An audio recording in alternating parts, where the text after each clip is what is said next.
Hey guys, this is Dr. Sean with the Center Path, and we're talking more about meditation. And what I want to talk about today is some of the main supplements that if you're getting into meditation or you've been doing meditation for a while or you're just starting out meditation, what are some supplements that we can use that are easy to get a hold of, easy to use, safe, and very useful for meditation? Okay, so if we're talking about meditation, we've got to come up with a couple ideas first. One, what is our intent with meditation? And if you look online to what the benefits are and what meditation does, you're going to find hundreds of things that it's supposedly useful for. Some of them are very easy and some of them can be a little bit convoluted because they're reactions to things that we're actually doing in meditation. But we'll get into that in a total other time. Right now, I just want to talk about what are the supplements we can use to help our brains and our bodies work better in a meditative process. Now, what do we mean by the meditative process? That's going to be our focus and our relaxation and our ability to calm down. Right? So that's going to be kind of the main things with meditation. After that, everything is cream on the top or frosting or whatever you want to call it.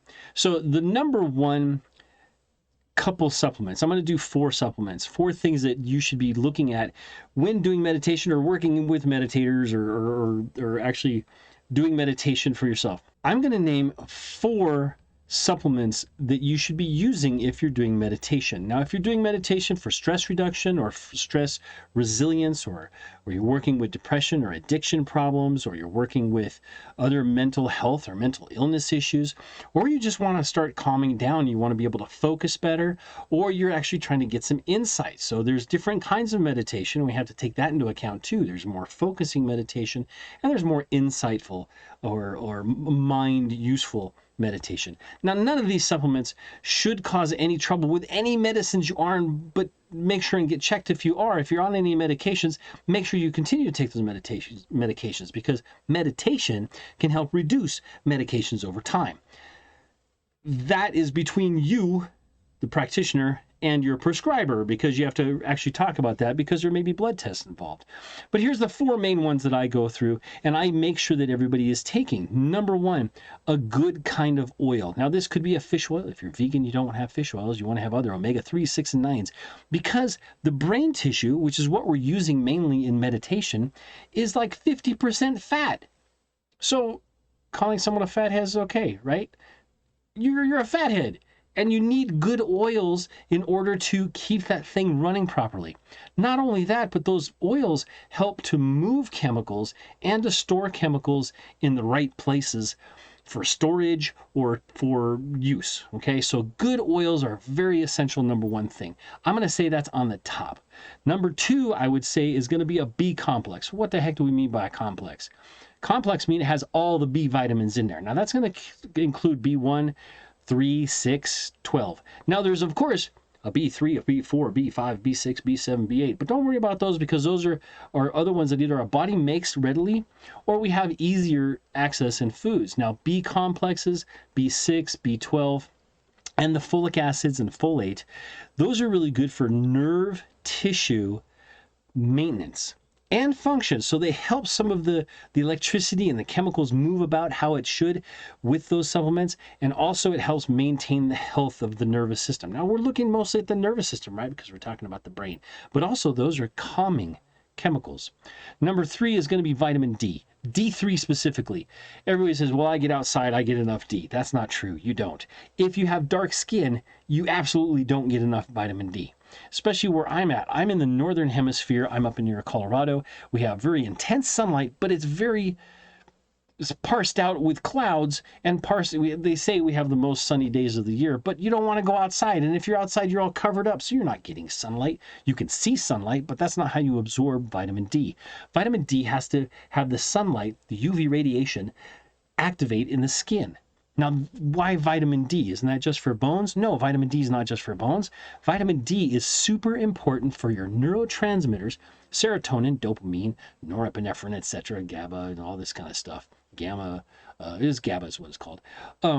Those guys are made with vitamin D. Also, your hormones. So what are hormones? Sometimes hormones act as neurotransmitters, like serotonin and dopamine. Those can actually be, in some places, neurotransmitters or hormonal.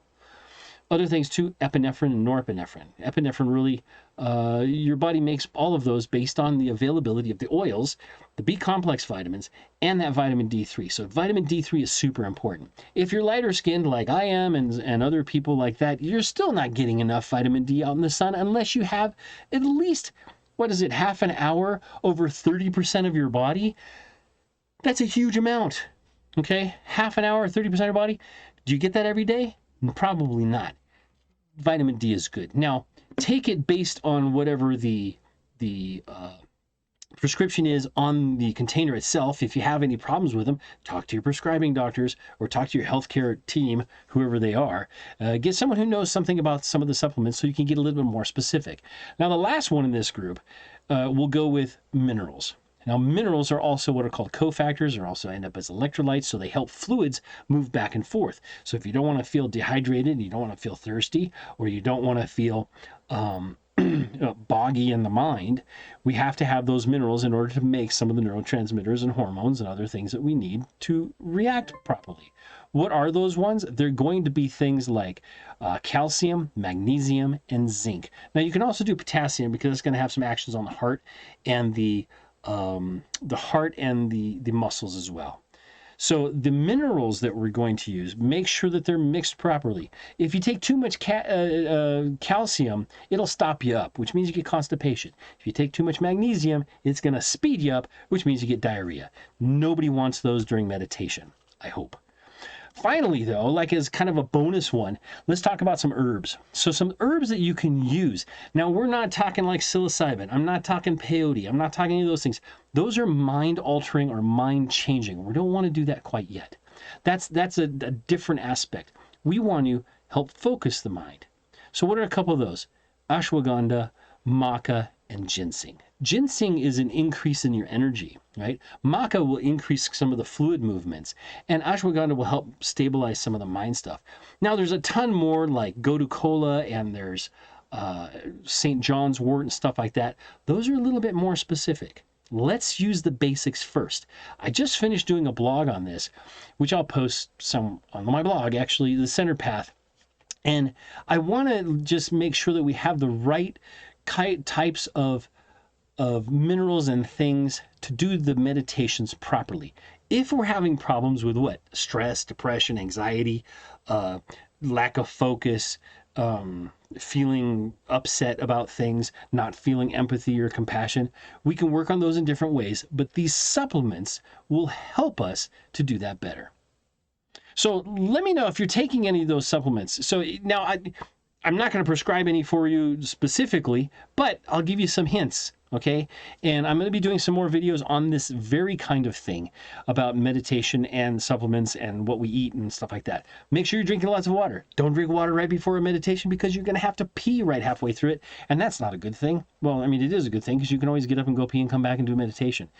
It's not a problem. So meditation is a practice and a process. How can we make it better?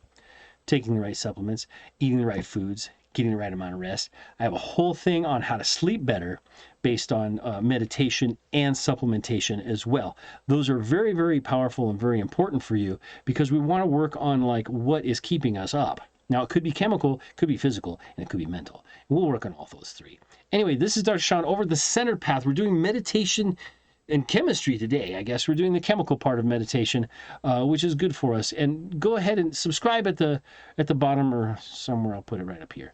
Subscribe and hit the like button, and we'll get these out to more people. I'm working on getting the as you probably have seen, if you're subscribed, you're seeing more videos on other stuff. Now, I don't have the headband on today, but I'll be doing more on that as well. You guys take good care. Don't forget to sit and breathe. Sit down, breathe, and relax. Or you can sit down and stress out and hold your breath. It's up to you.